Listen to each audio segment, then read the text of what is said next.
Hello students, 12th Max, 7th chapter, Application of Differential Calculus, வகை நுண்கணிதத்தின் பயன்பாடுகள். அதில் third exercise பார்க்க போகிறோம். அதில் முக்கியமானது Rolle's theorem, Lagrange's mean value theorem. அதுக்கு முன்னாடி what is continuous function and discontinuous function, தொடர்ச்சியான சார்பு என்ன, தொடர்பு அட்டதுன்னா என்ன. சும்மா கிராஃபில் கொடுத்துருக்கோம் பாருங்கள். ஒரு லைன், ஒரு கையால் ஒரு கோடு போடும்போது கை எடுக்காமல் அந்த லைன் வந்துச்சுன்னா அது தொடர்ச்சியானது.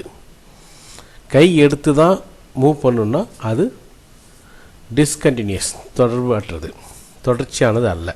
அதான். ஸோ சில மாடல் கிராஃப்ஸ் கொடுத்துருக்கேன், பாருங்கள் எது கண்டினியூஸ் எது டிஸ்கண்டினியூஸ் பாருங்கள்.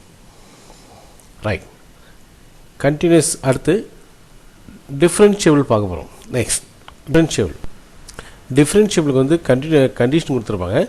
a function f of x said to be differentiable at x equal to a if its domain limit extends to a f of x minus f of a by x minus a equals to limit extends to a plus f of x minus f of a by x minus a. அது என்ன மீனிங்னா, ஒரு particular பாயிண்டில் left லிமிட்டும் right லிமிட்டும் ஈக்குவலாக இருந்தால் அந்த பாயிண்டில் அந்த curve differentiable. அதே சமயத்தில் கண்டினியூஸாக இருக்கணும். ஓகே, அதே சமயத்தில் அதுக்கு another meaning continuous and also well smooth its domain. கண்டினியூஸாக கர்வ் வச்சுருக்கணும்.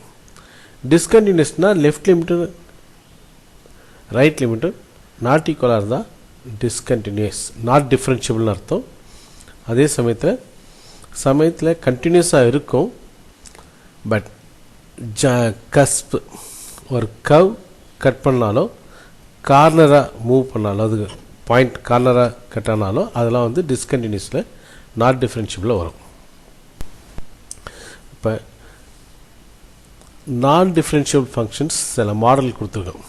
கிராஃப், நமக்கு இதெல்லாம் வந்து கிராஃப்லாம் கிடையாது, ஈக்குவேஷனாக கொடுப்பாங்க. இந்த கிராஃப்லாம் பார்த்தினாங்க, இந்த கிராஃப் வர இந்த இடத்துல ஒரு கார்னர் அப்படி கட்டாகி வருது. ஸோ அந்த particular point is not differentiable, continuous but not differentiable. இது discontinuity, not differentiable. ஸோ சில எக்ஸாம்பிள்ஸ் கொடுத்துருக்கோம். இப்போ இந்த ஃபங்க்ஷன் வெர்டிக்கல் டேஞ்சன்ட் இருந்தாலும் அந்த பர்டிகுலர் பாயிண்டில் நாட் டிஃப்ரென்ஷியபிள். இப்போ மாடுலஸ் ஆஃப் எக்ஸ் பாருங்கள், ஷார்ப் கட் ஆகுது, ஷார்ப் டேர்ன் இருந்தாலும் அந்த பர்டிகுலர் பாயிண்டில் வந்து not differentiable. N point define பண்ணாமல் இருந்தாலும் கிடையாது.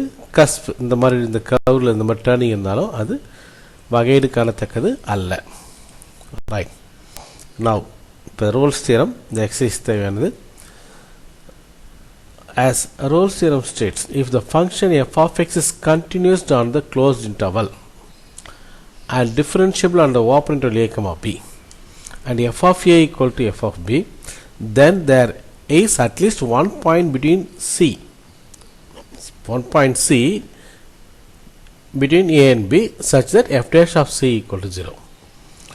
ஒரு கர்வ் ஏலேருந்து பி வரைக்கும் கண்டினியூஸ் ஆகும் க்ளோஸ்ட் இன்டர்வலில், ஓப்பன் இன்டர்வலில் டிஃப்ரென்ஷியபிள் ஆகும். F of a f of b மூணு ஈக்குவலாக இருந்தால் f dash of C equal to 0ன்ற மாதிரி ஒரு பாயிண்ட் இருக்கும். அட்லீஸ்ட் ஒன் பாயிண்ட் இருக்கும். It may be more then one point. இந்த டயக்ராம் பார்த்துங்க. கண்டினியூஸ், அதே சமயத்தில் டிஃப்ரென்ஷியபிள், அதே சமயத்தில் f of A equal to F of b அப்படி இருந்தால்.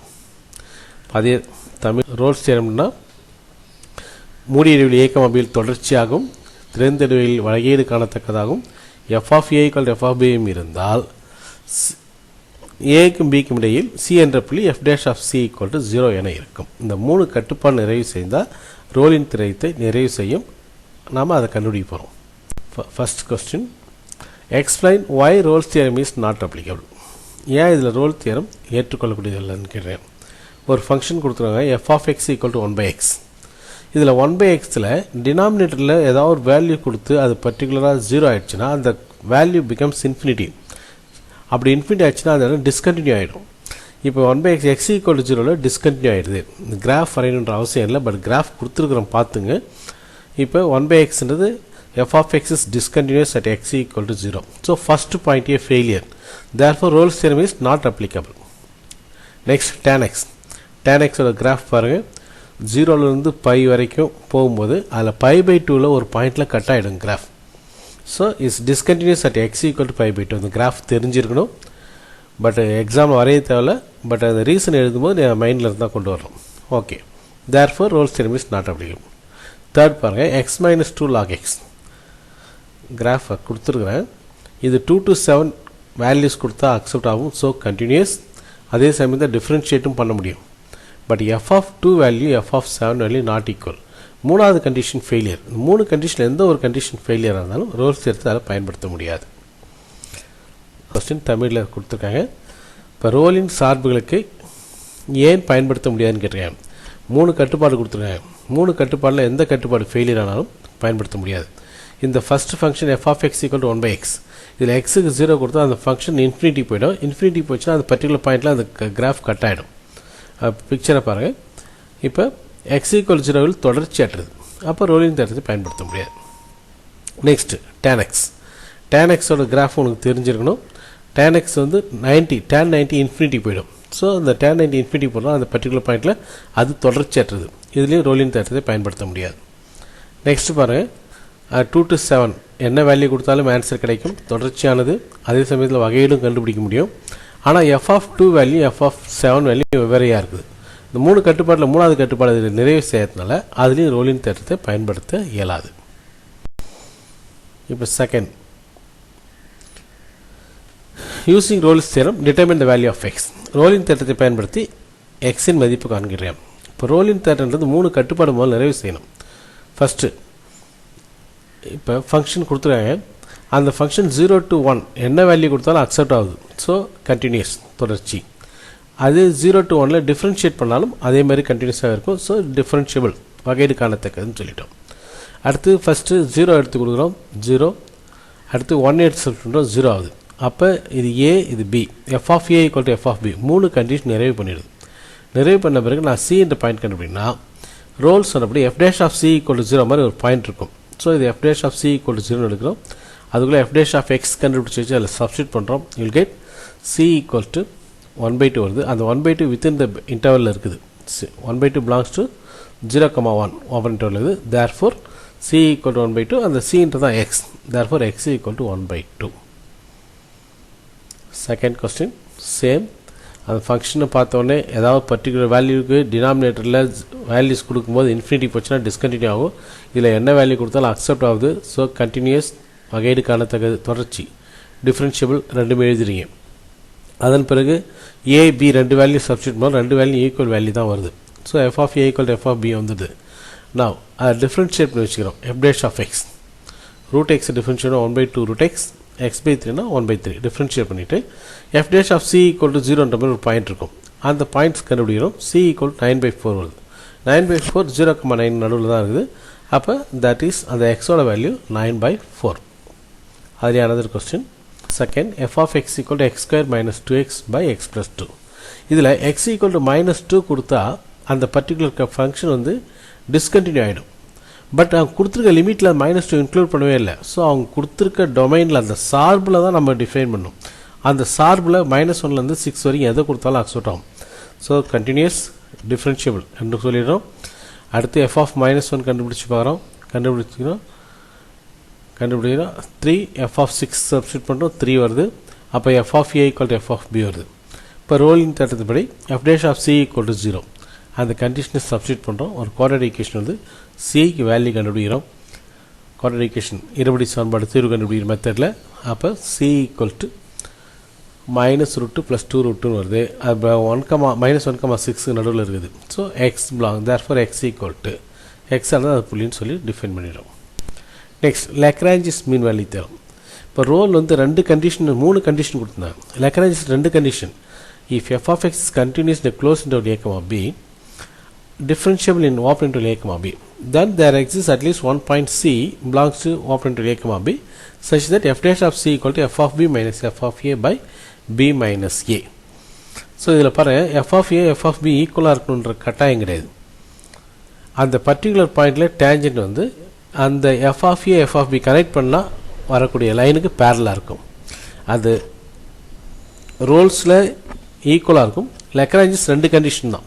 ஓகே, அதே தமிழில் 2 கண்டிஷன் f of x மூடிய இடைவெளியில் தொடர்ச்சியாகவும் திறந்த இடைவெளி a, b வகையீடு காணத்தக்க இருப்பின் f dash of c equal to f of b minus f of a by b minus a என்றவாறு c என்ற புள்ளி a க்கும் b க்கும் இடையில் இருக்கும். ரைட், அதில் செக் பண்ணுறோம். Explain why the Lagrange's mean value theorem is not applicable. இந்த கொஸ்டினில் எதுக்கு நாட் அப்ளிகபிள்னு கேட்டிருக்கேன். இதில் பாருங்கள், எக்ஸ் ப்ளஸ் 1 பை எக்ஸ் இருக்குது. எக்ஸுக்கு 0 கொடுக்குறோம், 0 கொடுத்தா இன்ஃபினிட்டி ஆகிடுது. அப்படின்னா அது தொடர்ச்சியற்றதாக போயிடுது, டிஸ்கன்டினியூஸாக மாறி போகுது. அவங்க கொடுத்துருக்க டொமைனில் அது 0 இருக்குது. ஸோ அவங்க கொடுத்துருக்க இடைவெளியில் அது பர்டிகுலர் பாயிண்டில் அது டிஸ்கன்டினியூ ஆகிறதுனால இதில் Lagrange's mean value theorem பயன்படுத்த இயலாது. ரைட், நெக்ஸ்ட் பாருங்கள், second one is a continuous. இந்த கிராஃப் வரைஞ்சால் கண்டினியூஸாக தான் இருக்கும். பட் அந்த ஒரு இடத்துல கார்னர் டேர்ம் அப்படி கட் ஆச்சுன்னா அந்த பர்டிகுலர் பாயிண்டில் வந்து நாட் டிஃப்ரென்ஷியபிள்னு சொல்கிறாங்க. இதில் x ஈக்குவல் டு -1/3 அந்த மாடுலஸ் ஃபங்க்ஷன் வரும்போது 0 வரக்கூடிய பாயிண்டில் வந்து நாட் டிஃப்ரென்ஷியபிள் வருது.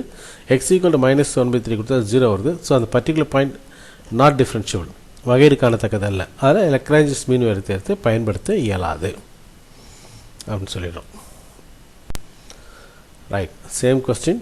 இதில் டினாமினேட்டர் x ஈக்குவல் டு 0 கொடுக்குறோம். அது இன்ஃபினிட்டி போகிறதுனால தொடர்பு அற்றது ஆகிடுது, தொடர்ச்சி அற்றது. அப்போ Lagrange பயன்படுத்த இயலாது. இது வந்து தொடர்ச்சியானது. அதே சமயத்தில் அந்த ஷார்ப்பாக கட் ஆச்சுன்னா கர்வு அது கட் பண்ணுற பாயிண்டில் வந்து வகையீடு காணத்தக்க இயலாதுன்னு சொல்லியிருக்காங்க. ஸோ x ஈக்குவல் டு -1/3 வகையீடு காண இயலாது. எனவே Lagrange's theorem சராசரி மதிப்பு. Fourth question, using Lagrange's mean value theorem determine the values of x. Right, எப்படி ரோலோ அதே மாதிரி ஃபஸ்ட்டு அந்த ஃபங்க்ஷன் என்ன வேல்யூ கொடுத்தாலும் அக்செப்ட் ஆகும்னா -2லேருந்து 2 வரைக்கும் தொடர்ச்சியானது, கண்டினியூஸ். அதே சமயத்தில் டிஃப்ரென்ஷியபிள் எழுதிடுறோம். a ஈக்குவல் டு -2 கொடுத்து f of a கண்டுபிடிச்சி வச்சுக்கிறோம். b ஈக்குவல் டு +2 அடுத்த லிமிட் கொடுத்து f of b கண்டுபிடிச்சிடும். f dash of x அந்த ஃபங்க்ஷனை டிஃப்ரென்ஷியேட் பண்ணி வச்சுருக்கோம். f dash of x equal to 3x² - x. By Lagrange's mean value theorem அந்த கண்டிஷன் என்ன, f dash of c equal to f of b minus f of a by b minus a அந்த condition.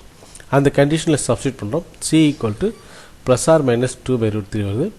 அந்த ரெண்டு வேல்யூமே நமக்கு within the லிமிட்டில் இருக்குது. So x equal to +or-2/√3. Next, அது second question. அதே தான், பர்டிகுலர் ஃபங்க்ஷன் அது 3 to 11 கண்டினியூஸாக இருக்குது. அதே சமயத்தில் தொடர்ச்சியாகவும் இருக்குது, டிஃப்ரென்ஷியபிளாகவும் இருக்குது. ஓகே, இப்போ f of a, f of 3 value கண்டுபிடிச்சினா f of 11 வேல்யூ கண்டுபிடிச்சி வச்சாச்சு. f of x டிஃப்ரென்ஷியேட் பண்ணிக்கிறோம். ஓகே, Lagrange's மதிப்படி வந்து f dash c equal to f of b minus f of a by b minus a. அதை substitute பண்ணுறோம். Substitute பண்ணால் எனக்கு c வேல்யூ 14 வருது, இது 7 வருது. 7 belongs to 3,11. therefore x equal to 7. First இதில் ரோல்ஸ் தியரம், Lagrange's தியரம் ரெண்டு கண்டிஷனும் தெளிவாக மைண்டில் ஏற்றிக்கிட்டு அந்த கான்செப்ட் கொஞ்சம் புரிஞ்சுக்கிட்டு இதை அப்ளை பண்ணுங்கள். So do well.